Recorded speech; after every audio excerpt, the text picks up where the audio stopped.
오늘 우리가 함께 파헤쳐 볼 자료는요. 생성형 AI 시대의 지식재산권에 대해 아주 근본적인 질문을 던지고 있습니다. 네, 청취자님도 아마 느끼실 텐데 지금 우리가 쓰는 저작권법이라는 게 사실 인간이 펜으로 글을 쓰고 붓으로 그림 그리던 세상을 기준으로 만들어졌잖아요. 그렇죠.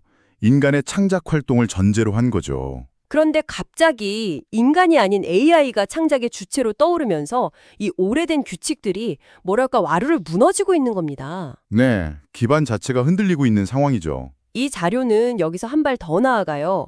단순히 법조항 몇 개 고치는 걸로는 어림덥다. 아예 이 지식재산권이라는 시스템의 운영체제를 새로 설치해야 한다. 이렇게 주장합니다. 아주 과감한 주장이죠. 그래서 오늘은 이 자료를 통해서 기존 법의 한계가 정확히 뭔지, 그리고 저자가 제안하는 그 대담한 미래 설계도 5가지 새로운 이론이라는 게 과연 어떤 모습일지 함께 탐험해 보려고 합니다. 네, 마치 타임머신을 타고 미래 법정에 먼저 들어가 보는 그런 기분일 겁니다. 맞습니다. 이 자료가 문제의 핵심을 아주 흥미롭게 짚어내는데요. 이게 단순히 법이 기술을 따라잡아야 한다, 이런 차원의 이야기가 아니거든요. 아, 그 이상이라는 거군요. 네, 법이 규제하려는 대상, 그러니까 창작이라는 행위의 본질 자체가 바뀌었다는 겁니다. 본질요? AI는 인간처럼 영감을 받아서 작품을 만드는 게 아니고요. 방대한 데이터 속에서 수학적인 또 기하학적인 관계를 파악해서 가장 그럴듯한 다음 단어나 픽스를 예측하는 일종의 확률적 사건을 만들어내는 거거든요. 아, 창작이 아니라 확률적 사건이다. 그렇죠. 그러니 저자, 복제, 유사성 같은 이런 인간 중심의 개념들은 이제 뭐랄까 번지수가 틀린 셈이 된 거죠. 네네. 오늘 대화는 바로 이 낡은 틀이 왜, 그리고 어떻게 부서지고 있는지, 또 그 폐허 위에 세울 새로운 개념들이 과연 현실성이 있는 이야기인지에 초점을 맞춰보겠습니다. 좋습니다. 자, 그럼 본격적으로 한번 들어가 보죠. 이 저자의 접근 방식이 굉장히 인상 깊었는데 새로운 이론을 펼치기 전에 먼저 예상되는 반론들부터 정면으로 마주하더라고요. 네. 일종의 예방주사처럼요. 첫 번째 반론부터 볼까요? 기술이 어떻게 작동하든 법은 법의 논리대로 가야 한다는 주장. 좀 어렵게 말해서 자연주의적 오류라고 하던데요. 이건 어떤 의미인가요? 네, 이게 법조계의 오랜 관점 중 하나입니다. 그러니까 기술의 작동 원리 같은 사실관계가 법의 당위를 결정해서는 안 된다는 거죠. 기술은 기술이고 법은 법이다. 맞습니다. 하지만 저자는 이 주장이 AI 시대에는 핵심을 놓치고 있다고 반박해요. 어떤 점에서요? 문제는 법이 기술의 작동 방식을 따라가야 하냐 마냐가 아니라는 겁니다. 법이 규제하려는 대상의 근본적인 현실, 즉 존재론 자체가 바뀌어버리면 그 현실 위에 간신히 서 있던 법적 개념들이 그냥 공중분해된다는 거예요. 아, 비유하자면 마차를 기준으로 만든 도로교통법을 갑자기 나타난 비행기에 적용하려는 것과 같아요. 도로나 바퀴라는 개념 자체가 무의미해지는 거군요. 바로 그겁니다. 아, 그러니까 법이 기술에 맞춘다기보다는 법이 서 있는 땅 자체가 바뀌었으니 법도 새로 지어야 한다. 정확합니다. 인터넷 초기에 도메인 네임이나 메타데이터 같은 이전에는 없던 법적 개념이 필요했던 것처럼요. 네, AI라는 새로운 대륙이 나타났으니 새로운 지도가 필요한 거죠. 두 번째 반론은 훨씬 더 현실적으로 와닿습니다. 이거 너무 복잡해서 법정에서 못 다룬다는 주장이요. 아, 네. 집행 가능성 문제. 사실 저도 그 생각이 먼저 들었어요.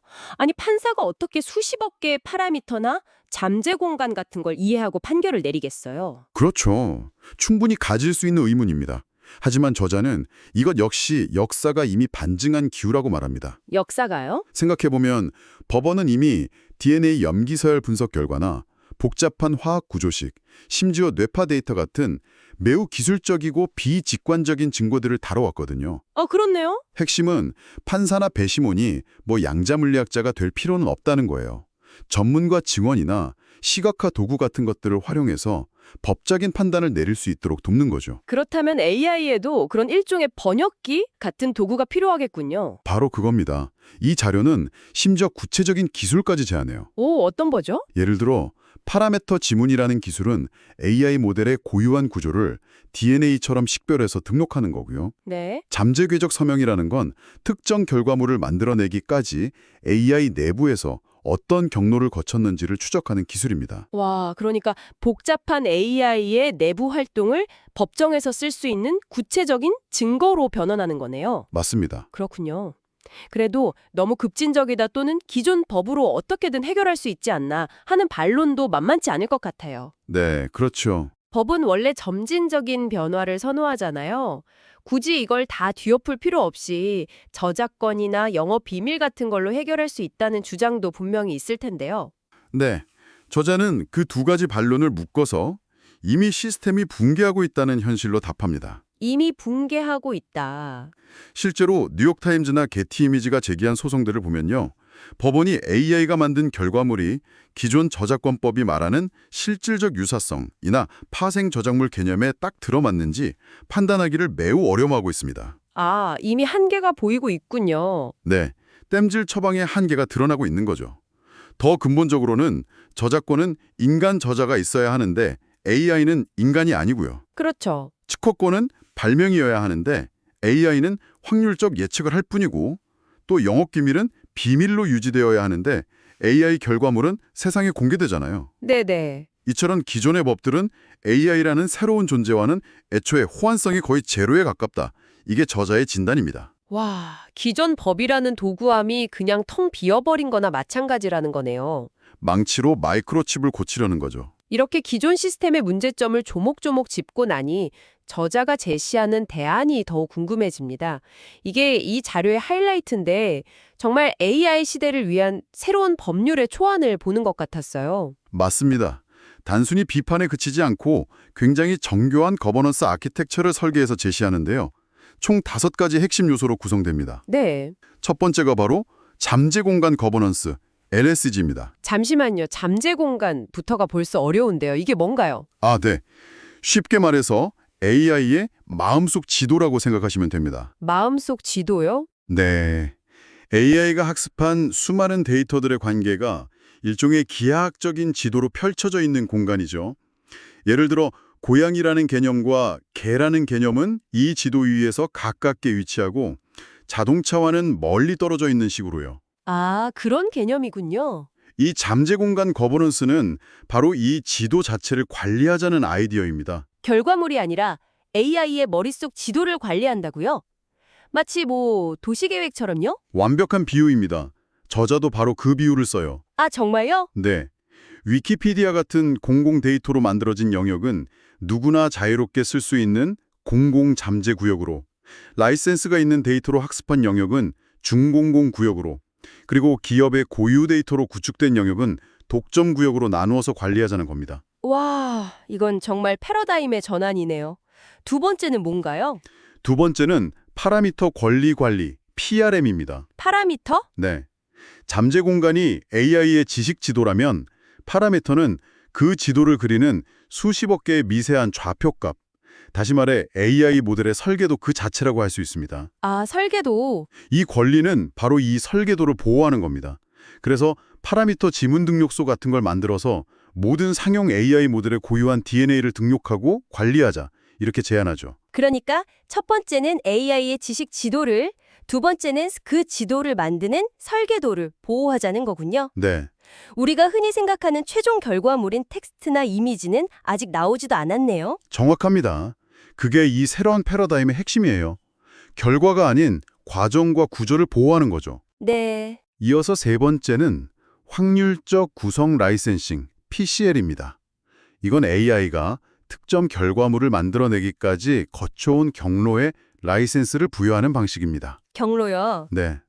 최종 결과물이 우연히 어떤 작품과 비슷하다는 이유만으로 소송에 휘말리는 걸 막고 AI 모델의 독창적인 생성 방식, 즉 아키텍처에 대한 투자를 보호하기 위한 장치입니다. 네 번째는 책임에 대한 이야기로 넘어가네요. 비선형적 귀책 프레임워크. AI가 유해한 결과물을 만들었을 때 도대체 누구에게 책임을 물어야 할지 이게 정말 어려운 문제잖아요. 그렇죠. 지금은 개발사냐, 사용자냐를 두고 갑론박이 많죠. 네. 이 프레임워크는 누구 한 명의 잘못을 따지는 낡은 방식을 버리자고 제안합니다. 대신 AI가 특정 결과물을 만드는데 기여한 여러 주체들, 그러니까 최종 사용자, 프롬프트 엔지니어, 모델 개발자, 데이터 제공자 같은 이들의 영향력을 각각 측정해서 그 기여도에 비례해서 책임을 분배하는 방식입니다. 정말 흥미롭네요. 마지막 다섯 번째 개념은 예술가들에게 특히 중요하게 들릴 것 같아요. 시냅스 문화권, SCR. 네, 이건 현재 저작권법이 전혀 보호하지 못하는 영역, 바로 화풍이나 스타일을 보호하기 위한 새로운 권리입니다. 아, 스타일. 제 소셜미디어 피드만 봐도 반고흐 화풍으로 그린 서울의 밤 같은 AI 이미지들로 가득한데요. 이 SCR은 바로 그런 문제를 다룹니다. 네. 예술가나 특정 문화 집단이 자신들의 고유한 스타일을 나타내는 스타일 벡터를 등록하고요. AI가 그 스타일을 사용할 때마다 얼마나 참조했는지 영향력을 추적해서 보상하는 시스템을 만들자는 겁니다. 와, 이건 정말 예술계를 뒤흔들 만한 아이디어인데요. 특정 아티스트의 예술적 DNA 자체를 보호받는 자산으로 만들자는 거니까요. 그렇죠. 근데 이 모든 걸 관리하려면 새로운 기관이나 전문가도 필요하겠어요? 말은 멋진데 이걸 실제로 운영할 수 있을까요? 좋은 지적입니다. 저자도 그 부분을 놓치지 않아요. 이 모든 시스템을 감독하고 분쟁을 조정할 독립기구로 알고리즘 권리위원회 ARC, 그리고 AI 모델의 내부 구조를 감사하고 증거를 수집하는 새로운 전문 직업으로 AI 모델 감사관 AMA를 제안합니다. 아, 제도적 기반까지. 네, 이론뿐만 아니라 실제 작동을 위한 제도적 기반까지 함께 설계한 셈이죠. 자, 그럼 이 모든 게 대체 무슨 의미일까요? 이 복잡하고 새로운 법 체계가 실제 사건에 적용된다면 지금과는 어떤 판결이 나올까요? 네, 이 자료에서 가장 재미있었던 부분이 바로 이 가상 판례들을 시뮬레이션해보는 부분이었습니다. 네. 몇 가지 대표적인 가상 소송을 살펴보죠. 첫 번째는 아마 많은 분들이 주목하고 계실 뉴욕타임즈 대 오픈 AI 소송의 2026 가상 판례입니다. 네, 지금 한창 진행 중인 소송이죠. 네. 현재 법리로는 AI 학습이 저작권법상의 복제에 해당하는지 아니면 공정 이용으로 볼 수 있는지를 두고 치열하게 다투고 있죠. 아마 수년이 걸릴 겁니다. 그렇죠. 하지만 이 새로운 패러다임 하에서는 법원이 전혀 다른 차원의 판결을 내릴 수 있습니다. 어떻게 달라지나요? 법원은 이렇게 판결할 수 있는 거죠. AI의 학습은 뉴욕타임즈 기사의 표현물을 복제한 것이 아니라 텍스트에 담긴 의미관계를 잠재 공간이라는 고차원적 기하학 구조로 변환한 것이다. 현행 저작권법은 이 잠재 공간을 규율하지 않는다. 그럼 저작권 침해가 아니라는 거네요. 네, 그렇게 판결하는 거죠. 그럼 오픈 AI가 이기는 거네요. 단기적으로는 그렇습니다. 하지만 이게 끝이 아니에요. 아? 이 판결은 동시에 뉴욕타임즈가 앞으로 새롭게 제정될 잠재공간 권리 LSR에 근거해서 자신들의 데이터가 만들어낸 잠재공간의 특정 구역에 대한 권리를 주장할 수 있는 길을 열어주게 됩니다. 와. 즉, 싸움의 쟁점 자체가 복제 여부에서 잠재공간의 소유권 문제로 완전히 바뀌는 겁니다. 이건 단순히 이기고 지는 문제가 아니라 싸움의 규칙과 경기장 자체가 바뀌는 거군요. 정확합니다. 예술가들의 스타일 도용 문제도 정말 뜨거운 감자인데 가상수송 아티스트 길드 대 미드전이 2029년 이건 어떻게 예측하고 있나요? 현재 법으로는 스타일이나 화풍은 아이디어의 영역으로 간주되어서 저작권 보호 대상이 아니거든요. 네, 그래서 예술가들이 속수무책으로 당하고 있죠. 그렇죠. 하지만 앞서 말한 시냅스 문화권, SCR 개념이 도입된다면 법원은 이렇게 판결할 수 있습니다. 예술가들은 자신들의 집단적 창작물에서 추출된 식별 가능한 고유의 문화적 패턴 집합에 대해 제한된 권리를 가진다. 그 판결이 내려지면 구체적으로 뭐가 달라지는 거죠? 그 판결은 AI 기업들이 특정 아티스트의 화풍을 얼마나 참조했는지 영향력 점수를 의무적으로 기록하고요. 그 점수에 따라서 수익의 일부를 해당 아티스트 길드에 보상하는 체계를 만들도록 강제하는 근거가 됩니다. 더 이상 공짜로 남의 스타일을 가져다 쓸 수 없게 되는 거군요. 바로 그겁니다. 결국 이 새로운 이론들은 현재의 법 언어로는 제대로 설명조차 할 수 없었던 AI의 활동들을 명확하게 정의하고 분쟁을 해결할 수 있는 새로운 언어와 도구를 제공하는 셈입니다. 오늘 우리는 생성형 AI가 기존의 지식재산권 체계를 어떻게 뿌리부터 흔들고 있는지, 그리고 그 대안으로 제시된 아주 정교하고 대담한 미래의 법적 아키텍처에 대해 속속들이 파헤쳐봤습니다. 네. 핵심을 요약하자면 인간의 창작 활동을 기준으로 만들어진 19세기의 법은 더 이상 기계의 생성활동이라는 21세기의 현실을 규율할 수 없다는 것. 그렇죠. 그리고 그 대안은 AI의 작동 방식, 즉 잠재 공간, 파라미터, 확률적 경로라는 기술적 현실에 깊이 뿌리 내려야 한다는 것이었죠. 맞습니다. 이 자료가 던지는 궁극적인 메시지는 AI가 지식재산권에 도전하는 게 아니라 우리 인류에게 지식재산권이라는 개념 자체를 재발명하도록 요구하고 있다는 겁니다. 재발명. 네. 오늘 우리가 살펴본 이 청사진은 그 거대한 재발명 프로젝트를 위한 첫 번째 설계도라고 볼 수 있겠습니다. 오늘 우리가 살펴본 이 새로운 법 체계는요. AI의 내부 구조, 그러니까 파라미터나 잠재 공간처럼 결국은 인간이 설계하고 소유한 자산을 보호하는 데 중점을 두고 있습니다. 네, 현재로서는 그렇죠. 그렇다면 여기서 이런 상상도 한번 해볼 수 있지 않을까요? 만약 아주 먼 미래에 AI가 스스로 진화해서 인간 개발자조차 그 원리를 완전히 이해하지 못하는 완전히 새로운 내부 구조나 작동 원리를 스스로 창발해낸다면 그 권리는 과연 누구의 것이 되어야 할까요? 그것을 처음 만든 인간 개발자의 것일까요? 아니면 AI 그 자체의 소유권을 인정해야 할까요? 청취자님께서도 한 번쯤 생각해 보실 만한 질문인 것 같습니다. 오늘 청취자께서 보내주신 자료가 정말 흥미롭습니다. 제목이 인공지능 지적 재산권의 5가지 신흥 이론과 모의 소송인데요. 요즘 AI가 만든 그림, 글 때문에 전 세계 법정이 그야말로 전쟁터잖아요. 근데 이 자료는 한 발 더 나아가서 기존 저작권법은 이제 뭐랄까 사실상 붕괴했다 이렇게 선언하면서 시작하더라고요. 네, 맞습니다. 핵심은 그거예요. AI가 내놓는 결과물이 인간의 저작물이 아니라 거의 예측 불가능한 사건에 가깝다는 거죠. 우리가 수백 년간 써온 창작이니 복제니 하는 이런 법률 용어로는요. 지금 이 현상을 도저히 설명할 수 없는 겁니다. 뭐랄까 낡은 지도로는 새로운 대륙을 탐험할 수 없는 것과 똑같죠. 그래서 이 자료가 완전히 새로운 지도, 새로운 규칙을 제안하는 거군요. 바로 AI 기술의 심장부에서 직접 꺼내온 5가지 새로운 법 이론인데요. 이번 시간에는 이 새로운 전쟁을 지배할 5가지 무기가 대체 무엇인지, 또 미래의 법정에서 어떻게 사용될지 한번 깊이 파고들어 보겠습니다. 자, 그럼 첫 번째 규칙부터 한번 보죠. 확률적 구성권. 단어부터가 좀 생소한데요. 이건 어떤 개념인가요? 이게 AI가 문장을 만드는 방식을 생각하면 의외로 쉽습니다. 예를 들어 오늘 날씨는 다음에 올 단어를 예측할 때요. AI는 맑다 50%, 흐리다 30% 이런 식으로 수많은 가능성에 확률을 부여하거든요. 그리고는 주사위를 던져서 하나를 고르는 거예요. 이 이론은 바로 그 결과물이 아니라 그 결과물을 만들어낸 확률 분포 자체에 주목하는 겁니다.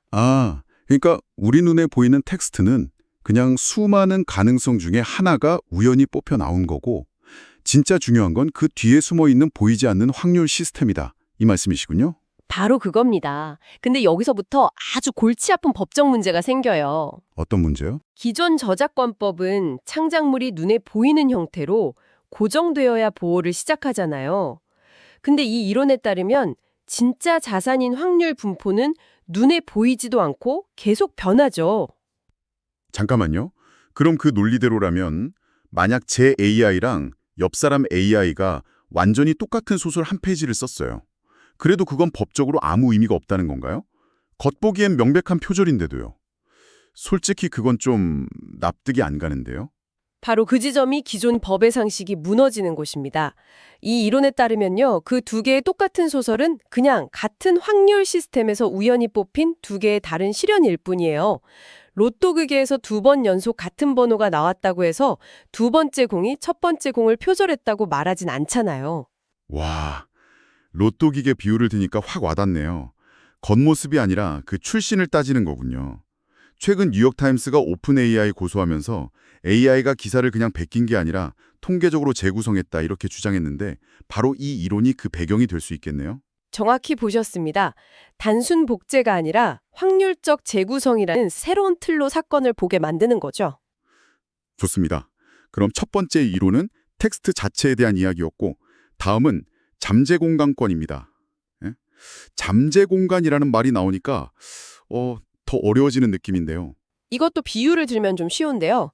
AI가 학습한 데이터를 거대한 도서관이 아니라 별들이 빽빽한 우주지도라고 한번 상상해 보세요. 우주지도요? 네, AI는 이미지나 단어를 그대로 저장하는 게 아니라 이 잠재 공간이라는 우주지도 위에 고유한 좌표를 가진 별로 바꿔서 저장합니다.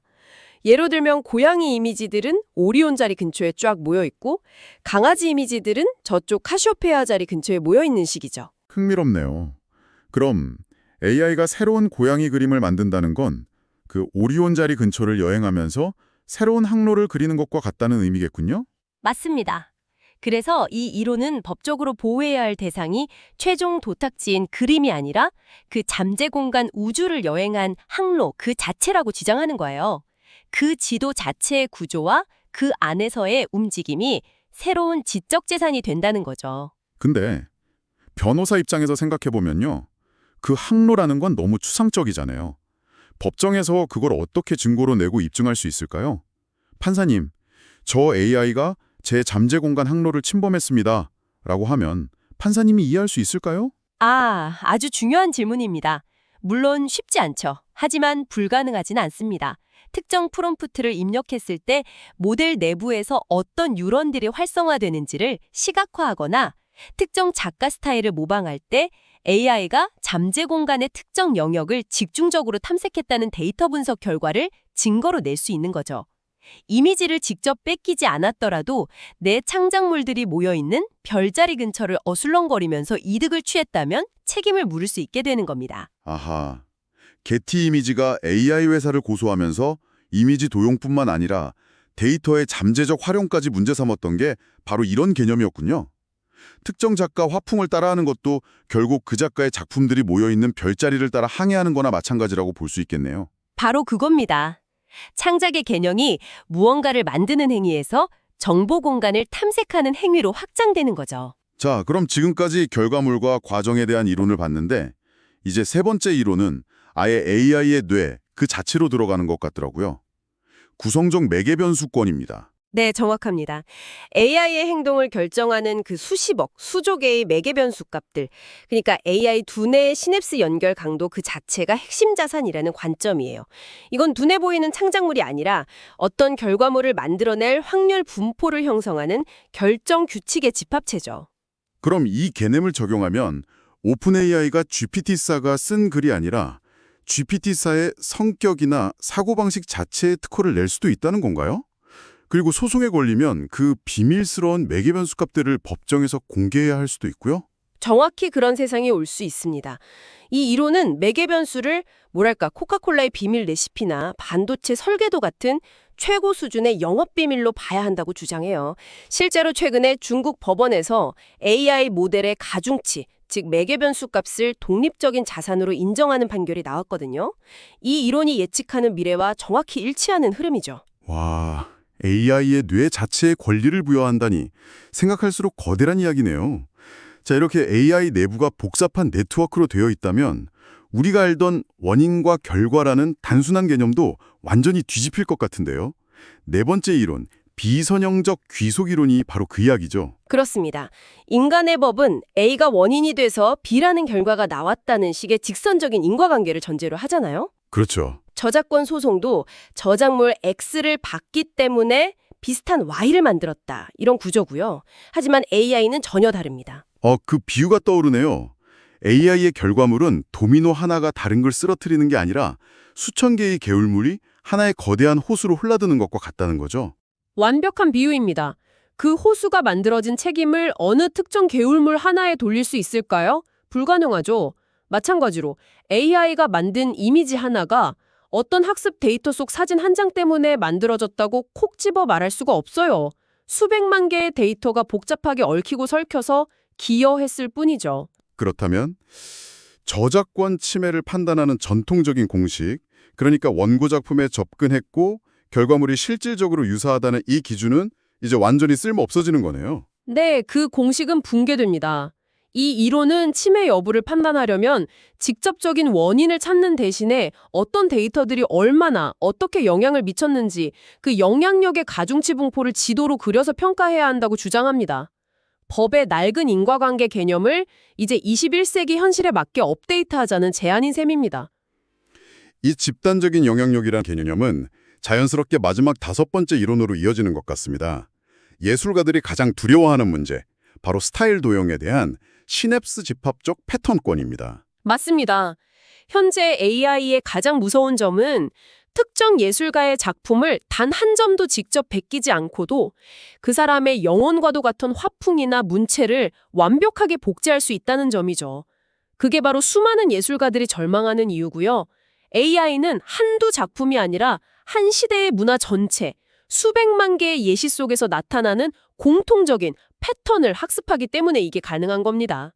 그래서 이 이론은 스타일을 한 개인의 소유물이 아니라 수많은 작품들 속에서 드러나는 집단적인 속성으로 봐야 한다는 거군요. 네. 따라서 스타일, 특정 패턴의 밀도, 이런 문화적 경향성 그 자체를 보호 가능한 독립적인 단위로 인정해야 한다는 어찌 보면 매우 급진적인 주장입니다. 개인의 작품이 아니라 집단의 패턴에 권리를 주자는 거죠. 하지만 스타일이나 패턴이라는 건 너무 모호하고 주관적이잖아요. 그걸 어떻게 법적으로 정의하고 보호하죠? 피카소 스타일의 권리는 그럼 누가 갖게 되는 건가요? 이게 현실적으로 가능한 이야기일까요? 물론 엄청나게 어려운 문제입니다. 하지만 이 이론은 가능하다고 봅니다. 예를 들어서 특정 스타일을 구성하는 색상 팔레트, 붓터치의 통계적 분포, 이런 것들을 수학적으로 계량화해서 스타일 지문처럼 등록하는 방식을 제안해요. 이렇게 되면 지금까지 법의 사각지대에 있던 스타일권이 인정될 길이 열리고 예술가들에게는 강력한 무기가 생기는 거죠. 자, 그럼 이 5가지 새로운 법률 무기들이 실제 미래의 법정에서 어떻게 사용될지 한번 보죠.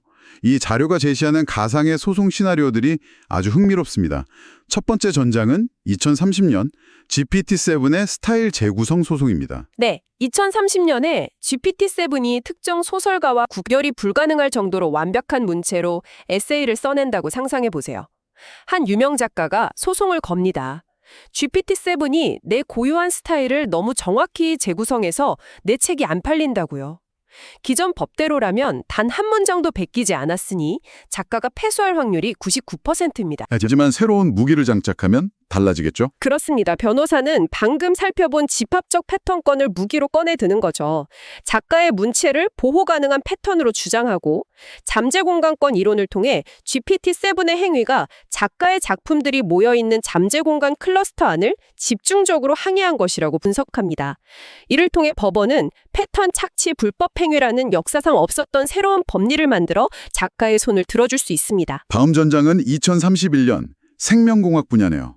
한 AI가 신약을 개발하다가 우연히 이미 특허가 등록된 경쟁사 항암제와 똑같은 분자 구조를 스스로 발견해냅니다. 제약회사는 당연히 특허 침해라고 주장하겠죠. 하지만 AI 개발사는 이렇게 방어합니다. 우리는 당신들 약을 본 적도 없다. 우리 AI가 확률적으로 최적의 해답을 찾다 보니 우연히 당신들의 특허와 같은 산정산에서 만난 것뿐이다. 이거 참 흥미로운 문제죠. 의도 없이 우연히 남의 집 안방에 순간이동으로 나타났다면 이게 과연 주거침입죄가 될 수 있을까요? 하하, 재밌는 비유네요. 이것도 전통적인 특허법으로는 해결이 안 되겠군요. 의도적인 복제가 아니니까요. 바로 그때 AI 개발사의 변호사가 비선형적 귀속 이론을 꺼내듭니다. 경쟁사 특허에 직접 접근했다는 선형적 인과관계가 없음을 증명하는 거죠. 그리고 확률적 구성권을 통해 이게 복제가 아닌 독립적인 최적화의 결과임을 주장합니다. 결국 법원은 수렴정 알고리즘 충돌이라는 새로운 개념을 인정하면서 AI 개발사의 손을 들어줄 수도 있습니다. 2033년엔 두 골치 아픈 사건이 터집니다. 법률 AI가 있지도 않은 가짜 판례를 만들어내는 환각을 일으켜서 대형 로펌에 막대한 손해를 입히죠. 이 책임 대체 누가 져야 합니까?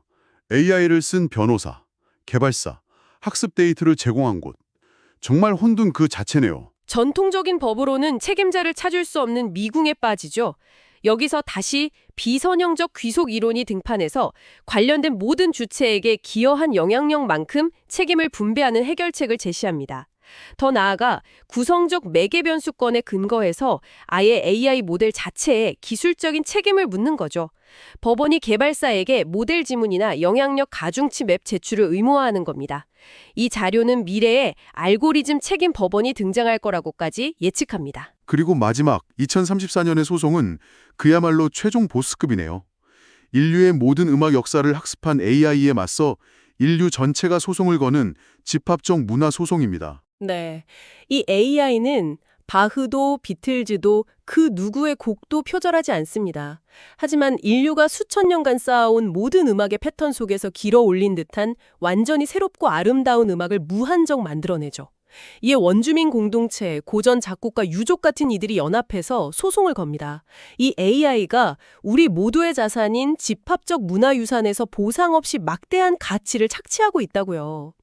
현행법상 공공 영역이나 문화적 패턴에는 주인이 없으니까 이길 수 없는 싸움처럼 들리는데요. 하지만 신이론들은 이 거대한 문제에 대한 청사진을 제시합니다.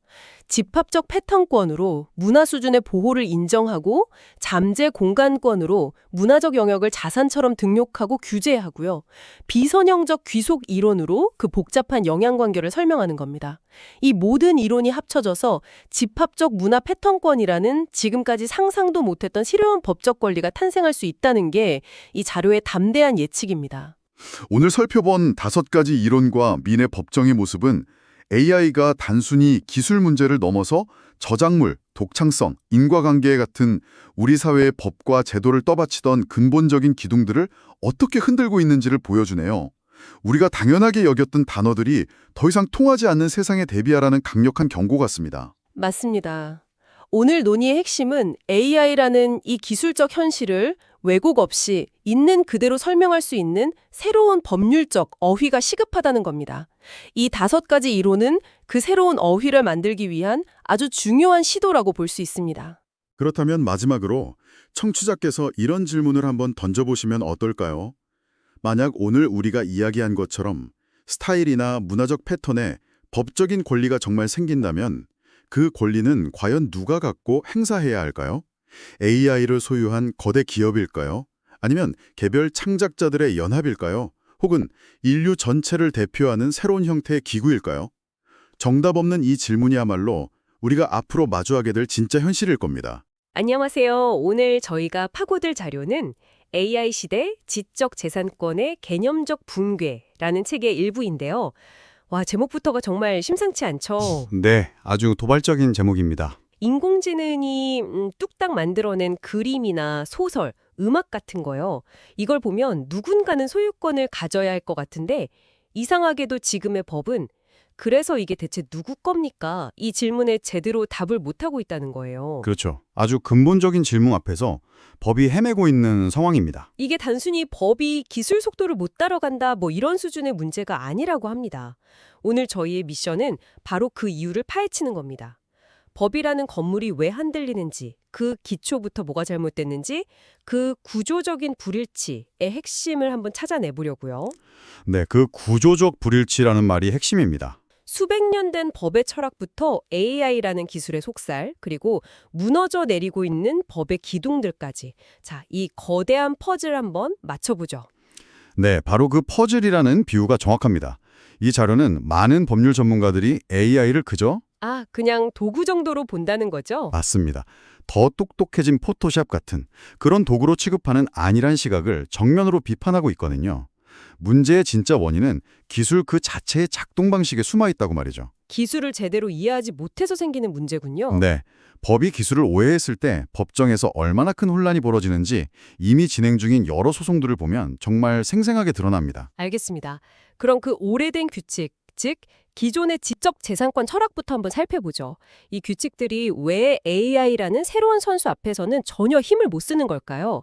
자료를 보니 가장 먼저 존 로크의 노동 이론이 나오네요. 네. 내 땀과 노력이 들어갔으니 내 것이다. 그렇죠. 아주 상식적인 개념인데 이게 왜 문제가 되죠? 우리가 흔히 LLM이라고 부르는 거대 언어 모델을 생각해보면 답이 바로 나옵니다. LLM은 땀 흘려서 노동하는 게 아니고요. 엄청나게 빠른 속도로 데이터를 계산할 뿐이거든요. 노동이 아니라 계산이다. 네. 인간처럼 어떤 고뇌나 노력의 과정이 없으니까 노동 이론을 적용할 첫 단추부터 끼울 수가 없는 거죠. 노동의 주체가 인간이 아니라는 거군요. 알겠습니다. 그럼 노동이 아니면 인격은 어떤가요? 헤겔의 인격 이론에 따르면 창작물은 작가의 사상과 감정, 즉 인격의 표현이라고 하잖아요. AI 그림에도 뭔가 독특한 느낌이 있으니 이걸 인격의 표현이라고 볼 수는 없을까요? 바로 그 지점이 흥미로우면서도 이 이론의 한계입니다.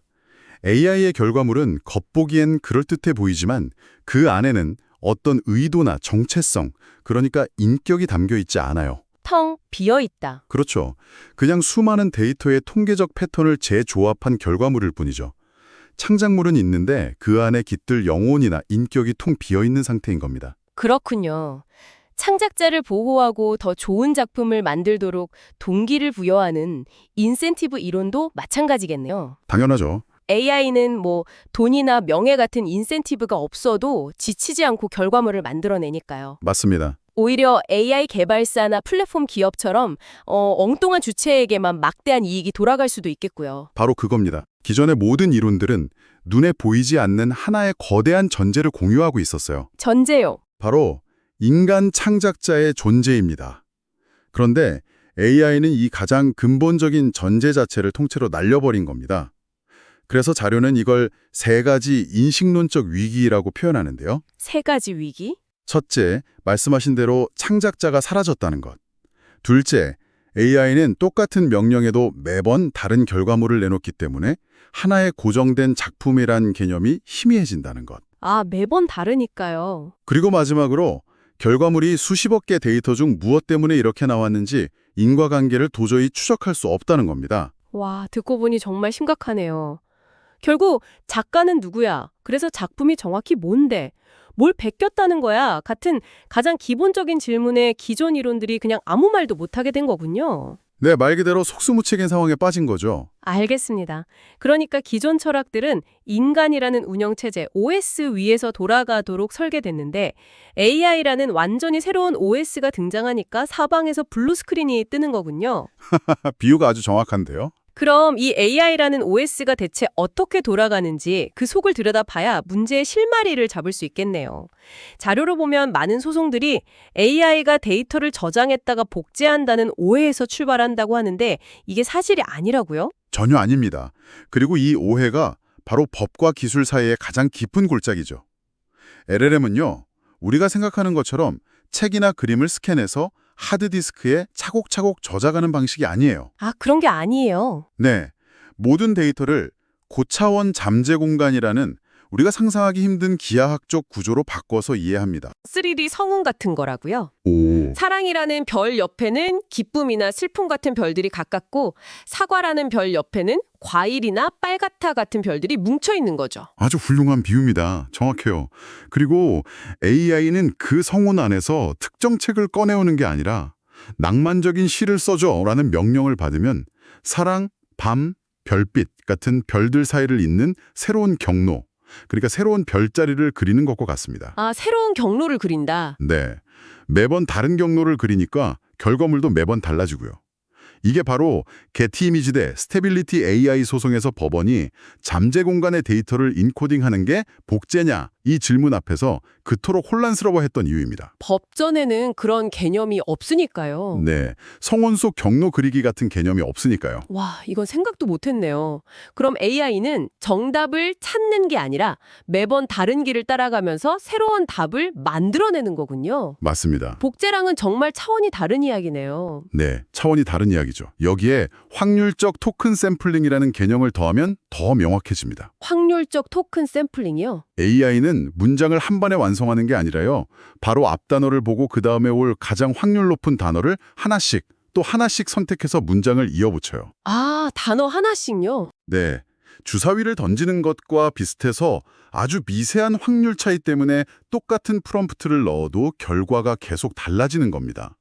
저작권법에서 아주 중요한 고정성 원칙, 즉 저작물이 어딘가에 안정된 형태로 기록되어 있어야 한다는 원칙이 여기서 힘을 잃게 되죠.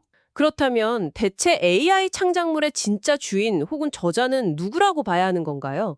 프롬프트를 입력한 사용자인가요? 아니면 AI 모델 그 자체인가요? 기술적으로만 본다면요.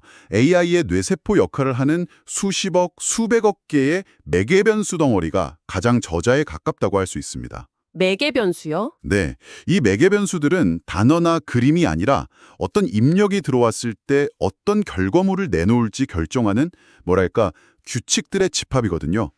최근 중국에서 AI 모델의 매개 변수 자체를 재산으로 인정해야 하는지에 대한 소송이 벌어지고 있는데 이게 바로 법이 이 기술적 실체를 마주하기 시작했다는 증거입니다. 아, 결과물이 아니라 결과물을 만들어내는 그 규칙에 주목해야 한다는 말씀이시군요. 맞습니다.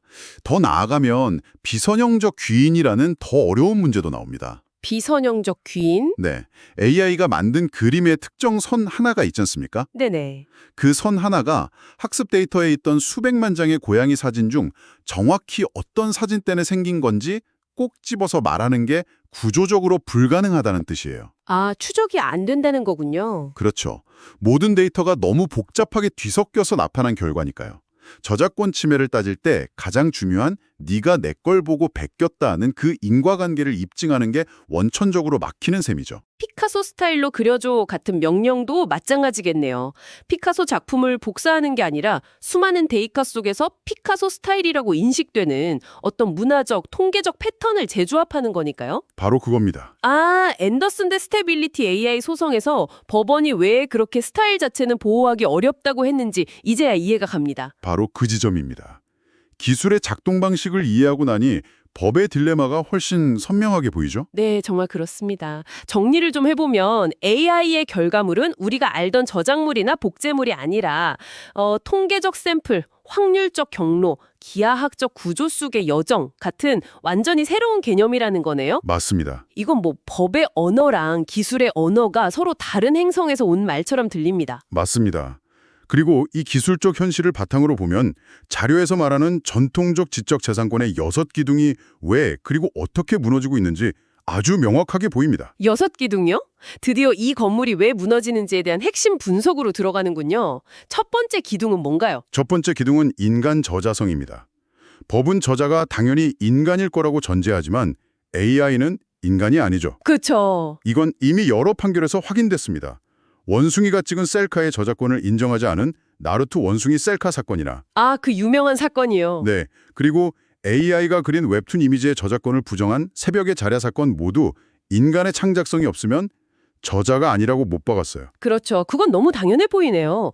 인간이 아니니 저작권이 없다. 두 번째 기둥은요? 두 번째는 의도성입니다. 저작물은 그냥 우연히 만들어진 게 아니라 뭔가를 표현하려는 창의적인 선택과 의도의 결과물이어야 한다는 거죠. 하지만 AI에게는 의도가 없다. 네, 이런 느낌을 전달해야지 하는 그런 의도가 없습니다. 잠깐만요. 인간 저자도 없고 의도도 없고 그리고 아까 말씀하신 고정성도 무너졌다고 했죠. 네, 맞습니다. 저작물이 안정된 형태로 존재하지 않는다고요? 벌써 세 개의 기둥이 흔들리는데요. 네, 그렇습니다. 그리고 네 번째 기둥인 독창성마저 위태롭습니다. 독창성까지요? 법에서 말하는 독창성은 완전히 새로운 것이라기보다는 남의 것을 베끼지 않고 최소한의 개성을 담은 것을 의미하는데요. AI는 학습 데이터에 없는 것을 창조하는 게 아니라 기존 데이터를 통계적으로 재조합하는 방식이라 이게 창의적인 표현인지 아니면 그냥 교묘한 데이터의 재구성인지 구분하기가 너무 어렵습니다.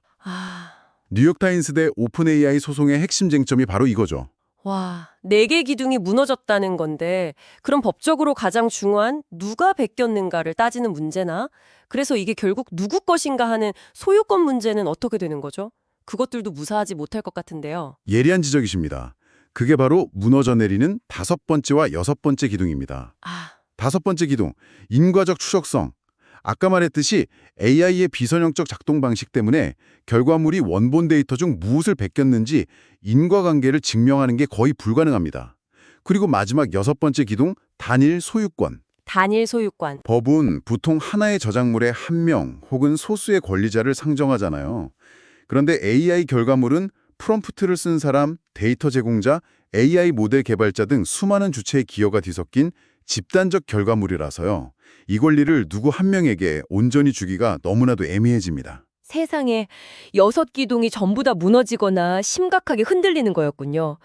이건 건물을 보수하는 수준이 아니라 그냥 재건축을 해야 하는 상황처럼 들립니다. 그렇죠. 자료가 강조하는 구조적 불일치라는 말이 이제야 피부로 와닿네요. 인간의 행동과 의도를 기준으로 만든 법의 세계와 확률과 기하학으로 움직이는 기술의 세계가 완전히 충돌하고 있는 거군요. 정확합니다. 오늘 살펴본 자료의 핵심 메시지가 바로 그것입니다. AI가 가져온 위기는 법조항 몇 개를 고쳐서 해결될 문제가 아니라 저작물과 저자라는 인간 중심의 낡은 개념 자체를 버려야 할지도 모르는 말 그대로 개념의 붕괴라는 거죠. 개념의 붕괴. 그래서 AI의 기술적 현실, 즉 잠재 공간, 확률, 매개 변수 같은 개념 위에서 완전히 새로운 법적 패러다임을 짜야 한다는 겁니다. 이 자료의 뒷부분에서 그 대안으로 5가지 새로운 이론을 암시하고 있는데 아마 그게 새로운 설계도가 될 것 같습니다. 그렇군요. 그럼 마지막으로 이 거대한 질문을 청취자분들께 남겨보겠습니다. 창작과 소유에 대한 우리의 아주 오래된 규칙들이 이제는 작동하지 않은 낡은 것이 되었다면 인간의 의도가 아닌 확률적 사건이 창의성의 중심이 되는 이 새로운 세상에서 우리는 과연 어떤 새로운 권리와 책임을 만들어야 할까요? 어쩌면 우리는 더 이상 눈에 보이는 완성된 저작물이 아니라 그 저작물을 무한히 만들어낼 수 있는 통계적 잠재력 자체에 대한 소유권을 이야기해야 하는지도 모르겠습니다. 이 질문이 앞으로 우리 사회가 마주하게 될 정말 거대한 숙제일 겁니다. 오늘 심층 분석은 여기까지입니다. 감사합니다. 요즘 AI가 그린 그림, 또 뭐 AI가 쓴 글, 심지어는 AI가 작곡한 음악까지 정말 많잖아요? 혹시 이런 거 보시면서 잠깐만, 이거 대체 누구 거지? 이런 생각 혹시 해보신 적 있나요? 지금 바로 이 질문 하나에 전 세계 법률 시스템이 통째로 흔들리고 있습니다. 안녕하세요, 더딥다이브입니다. 오늘은 바로 이 문제의 심장부를 파고드는 아주 흥미로운 논문 자료를 하나 가지고 왔습니다. AI 기술, 특히 LLM, 그러니까 거대 언어 모델이 작동하는 방식 자체에서부터 완전히 새로운 지적 재산권의 틀을 만들자는 정말 파격적인 제안이에요. 기존의 법이 왜 AI 앞에서 이렇게 속수무책인지, 그리고 이 논문이 그리는 미래의 청사진은 과연 무엇인지 오늘 제대로 한번 파헤쳐 보겠습니다. 네, 안녕하세요. 시작하기 전에 이 문제가 정말 얼마나 심각한지 먼저 좀 짚고 싶어요. 이게 단순히 법 조항 몇 개를 고치거나 새로운 판례를 만드는 그런 수준의 문제가 아니거든요. 자료에서도 정확히 표현했듯이 이건 개념적 위기 상황인 거예요. 우리가 수백 년 동안 너무나 당연하게 생각해왔던 창작이라던가 저자, 독창성 같은 거요. 그런 지적 재산권의 아주 기본적인 전제들이 기술 앞에서 그냥 뿌리부터 흔들리고 있는 거죠. 와, 개념적 위기라는 표현이 확 와닿네요. 아마 많은 분들이 가장 먼저 이런 질문을 떠올리실 것 같아요. 아니, 그냥 AI를 포토샵 같은 도구로 보고 그 AI를 쓴 사람을 저자로 인정하면 되는 거 아닌가요? 왜 이렇게 복잡하게 생각해야 하죠? 솔직히 저도 처음엔 그게 제일 간단하다고 생각했거든요. 네, 아주 자연스러운 질문이고요. 바로 그 지점이 문제의 핵심입니다. 논문에 따르면 문제는 바로 그 단순한 접근이요. LLM의 기술적 현실하고는 전혀 안 맞는다는 데 있어요. 그러니까 전통적인 지적 재산권법, 우리가 IP법이라고 부르는 게 크게 2개의 아주 단단한 기둥 위에 서 있거든요. 2개의 기둥이요? 네, 첫째는 눈에 딱 보이는 고정된 저작물이 있다는 거고요. 둘째는 그 저작물을 만든 뚜렷한 의도를 가진 저자가 있다는 겁니다. 아, 그러니까 책이나 그림, 음악처럼 명확한 결과물이 하나 있고 내가 이런 걸 만들어야지 하는 그런 뚜렷한 의도를 가진 창작자가 있어야 한다. 이 말씀이시군요. 정확합니다. 그런데 LLM은 이 2가지 기준을 그냥 한꺼번에 무너뜨려요. 먼저 저자가 없어요. 논문은 명확히 말하죠. LLM한테는 창작의 의도나 의식 같은 게 없다고요. 그건 그냥 수십억 개의 매개 변수, 그러니까 파라미터가 만들어내는 통계적이고 확률적인 결과물일 뿐이에요. 의도가 없다? 네. 그리고 2번째로 고정된 저작물도 없어요. AI의 결과물은 한번 만들어지면 그대로 있는 작품이 아니고요.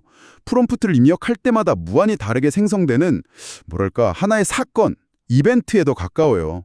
어제 넣은 프롬프트를 오늘 똑같이 넣어도 결과물이 전혀 다를 수 있는 거죠. 아, 결과물이 매번 달라지는 사건이라니. 그걸 고정된 저작물로 보고 법으로 보호하기는 정말 애매하겠네요. 그러니까 기존 법에 AI를 어떻게든 맞춰보려던 시도 자체가 실패했다는 거군요. 그래서 이 논문은 판을 완전히 새로 짜자, 이렇게 제안하는 건가요? 질문의 방향 자체를 바꾼다고 들었는데요. 네, 맞습니다. 기존 접근법이 왜 실패했는지를 먼저 좀 요약하는데 첫 번째가 방금 말씀하신 그 기존 법에 끼워 맞추기예요.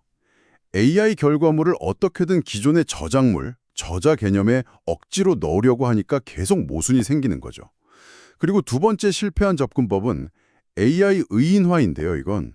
AI를 아예 사람처럼 창작 주체로 보고 권리를 주자는 거예요. AI한테 권리를 주자고요? 네. 하지만 AI한테는 무슨 의도나 정신 상태가 없으니까 권리의 주체가 될 수 없다는 아주 근본적인 한계에 부딪히는 거고요. 결국 두 길 모두 막다른 골목인 셈이죠. 그러니까 AI를 법의 틀에 억지로 우겨 넣으려는 시도 자체가 잘못되었다. 아, 여기서부터가 정말 흥미로워지네요. 이 논문은 어떻게 AI를 인간 중심의 법에 맞출까가 아니라 LLM의 실제 작동 방식에서 출발하면 어떤 법이 자연스럽게 나올까라고 질문을 그냥 180도 뒤집어 버리는 거죠. 바로 그겁니다. 그게 이 논문의 핵심이고 독창성이에요. 인간의 창작 활동을 유추해서 법을 적용하려는 시도를 이제 그만두고 기술의 원리에서부터 법을 세우자는 거죠. 기계가 어떻게 작동하는지를 보고 그 작동 방식에 딱 맞는 규칙을 만들자는 겁니다. 그리고 이 새로운 관점에서 5가지 개념의 새로운 권리가 등장해요. 5가지 새로운 권리라니 굉장히 기대되네요. 하나씩 좀 자세히 들여다볼까요? 네, 첫 번째는 확률적 구성권, Probabilistic Composition Rights, PCR입니다. 이건 AI가 특정 확률 분포에 따라서 결과물을 생성할 수 있는 그 능력 자체에 대한 권리예요. 예를 들자면 해밍웨이 문체를 95% 확률로 모방하는 결과물을 생성할 수 있는 권리, 뭐 이런 거죠. 결과물인 소설이 아니라 해밍웨이 스타일로 글을 쓰는 그 확률적 생성 능력 자체의 권리를 부여하자는 아이디어입니다. 근데 만약에 한 회사가 해밍웨이 스타일 95% 모방권을 독점하면 다른 회사들은 비슷한 모델 만드는 게 그냥 불법이 되는 건가요? 이거 자칫하면 기술 경쟁을 막는 부작용도 있을 수 있겠는데요. 아주 날카로운 지적이세요. 논문도 그 부분을 당연히 다루고 있고요. 그래서 이 권리는 절대적인 독점권이 아니라 그 확률 모델을 만드는 데 들어간 데이터와 노력에 대한 보상을 받는 일종의 라이센스 권리에 가깝다고 설명해요. 독점보다는 공정한 사용률을 통해서 혁신을 장려하는 방식인 거죠. 아, 그런 균형점이 있군요. 알겠습니다. 그럼 두 번째 권리는 뭔가요? 두 번째는 잠재 공간권이라고 해요. 잠재 공간이라는 말이 좀 어려운데요.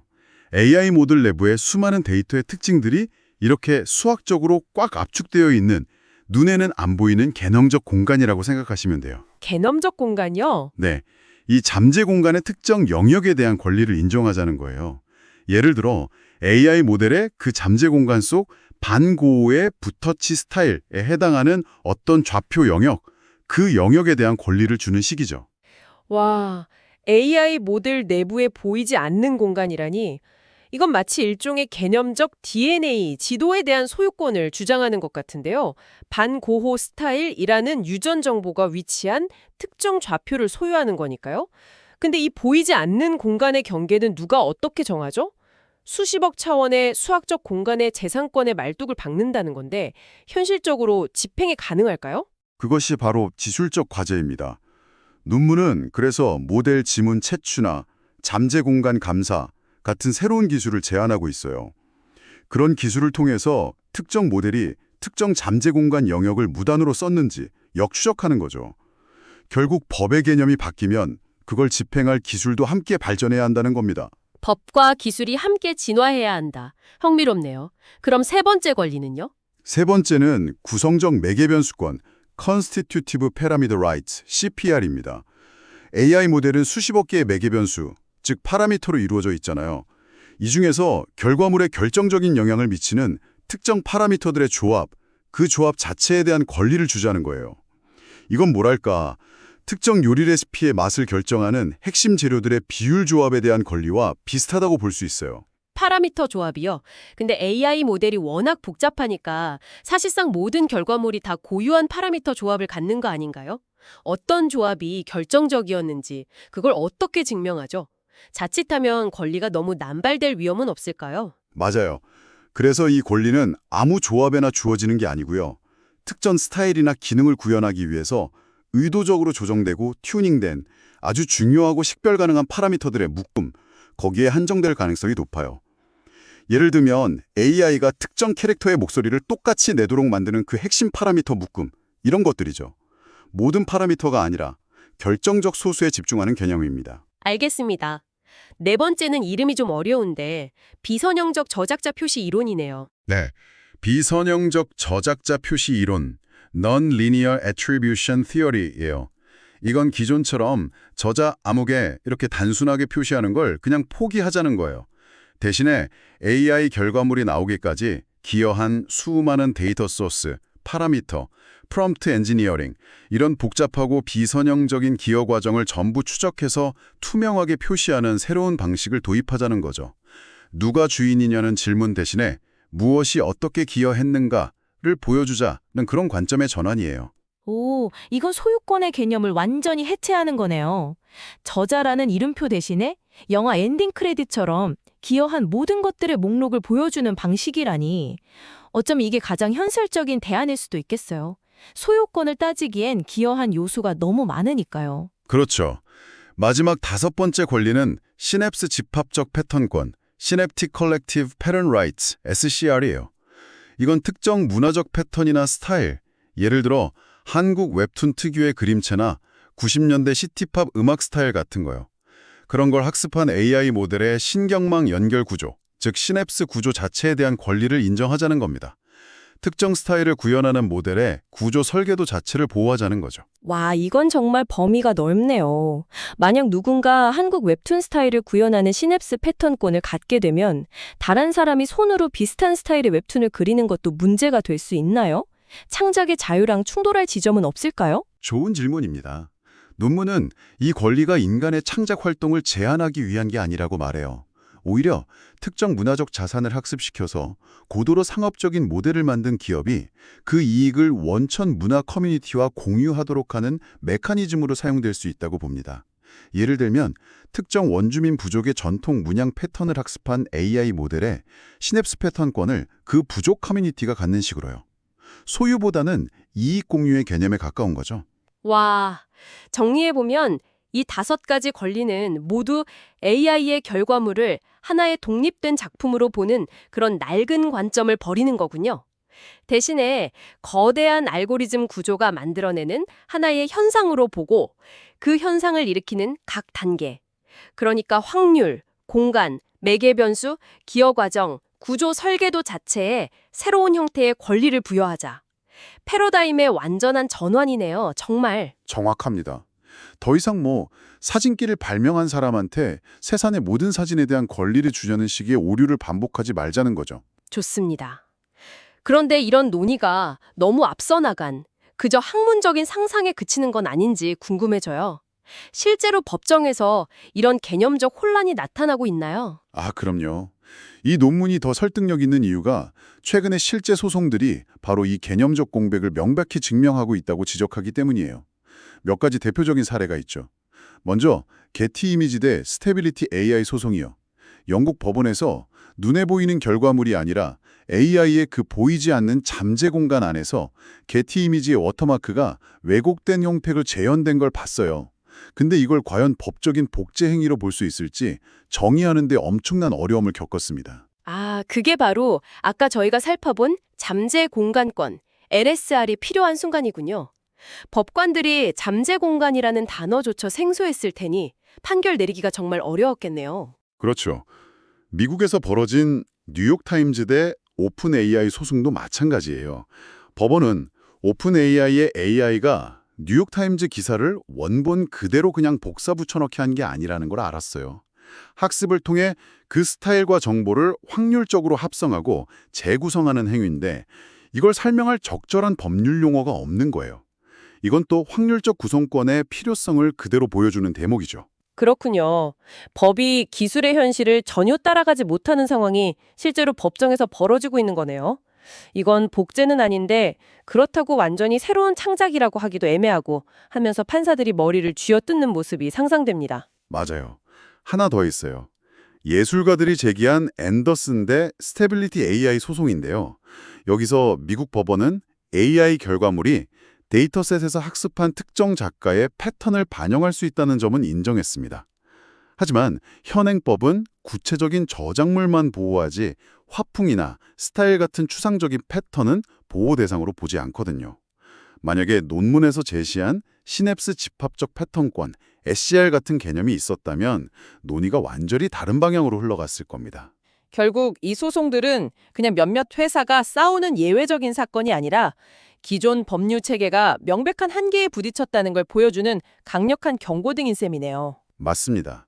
논문은 이 사례들을 더 깊은 이론적 공백의 증상이라고 표현해요.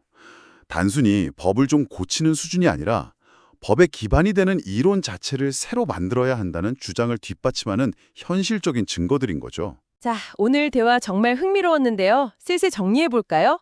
누가 AI 창작물의 주인인가라는 간단해 보이는 질문에서 시작해서 우리의 법체계 전체가 AI 기술의 그 근본적인 작동 원리 앞에서 흔들리고 있다는 사실을 확인했어요. 그리고 낡은 법을 수선하는 게 아니라 기술의 원리에서 확률, 공간, 매개 변수, 패턴 같은 새로운 규칙을 만들어야 한다는 혁신적인 제안까지 깊이 있게 살펴봤고요. 네. 오늘 논의한 5가지 새로운 권리, 그러니까 PCR, LSR, CPR, NAT, SCR은요, 단순히 새로운 법조항 몇 개를 의미하는 게 아닙니다. 앞으로 우리가 AI 시대의 창작과 소유를 이해하게 될 새로운 개념적 틀, 그 자체가 될 수 있다는 점에서 중요해요. 특히 이 논문은 모듈 지문 채취나 잠재 공간 감사 같은 구체적인 규지 방법론까지 함께 제시하고 있어서 단순한 이론을 넘어 실질적인 대안으로 주목받고 있는 거고요. 마지막으로 청취자 여러분께 아주 흥미로운 질문을 하나 남겨드리고 싶습니다. 이 논문은 스스로에 대한 여러 반론을 예상하고 그에 대한 답변까지 미리 준비해뒀는데요. 그중 하나가 정말 소름이 돋더라고요. 바로 이 이론 자체가 AI에 의뢰 만들어졌을 수 있다는 비판이에요. 만약에 AI가 자신을 규제할 법의 논리를 스스로 만들어내기 시작한다면 우리는 그 규칙을 어떻게 받아들여야 할까요? 창작과 법의 경계가 무너지는 세상에서 규칙을 만드는 주체는 과연 누구여야 할까요? 이 질문을 곱씹어 보시면서 오늘 탐구를 마무리하겠습니다. 지금까지 더 딥다이브였습니다.